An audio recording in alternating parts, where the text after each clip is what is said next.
બેલીમોરા police મથકે હિન્દુ મુસ્લિમ તહેવારો કોમી એકલાસ ભર્યા વાતાવરણમાં ઉજવાય એ માટે બુધવારે સાંજે શાંતિ સમિતિની બેઠક મળી હતી.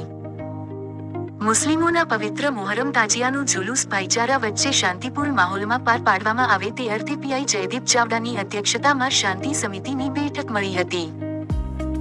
જેમાં ઉત્સવનો ઉત્સાહ ઉન્માદમાં ન બદલાય અને તહેવારો કોમી એકલાસના અને શાંતિપૂર્ણ વાતાવરણમાં ઉજવવામાં આવે તે માટે અપીલ કરવામાં આવી હતી. આગામી રવિવારે મહોરમ તાજિયાની શોભાયાત્રા સ્ટેશનથી અંબિકા બંદર સુધી નીકળશે. શાંતિ સમિતિ મીટિંગ બેઠકનું આયોજન પોલીસ કોન્સ્ટેબલ ધર્મિષ્ઠાબેને સુંદર રીતે પાર પાડ્યું હતું. હિન્દુ મુસ્લિમ સમાજના અગ્રણીઓએ શાંતિપૂર્ણ માહોલમાં તહેવારો પાર પાડવાની ખાતરી આપતા કોમી એકતા અને ભાઈચારાની છબી સામે આવી હતી. બેલીમોરાથી સંવાદદાતા અશોક જોશીનો રિપોર્ટ.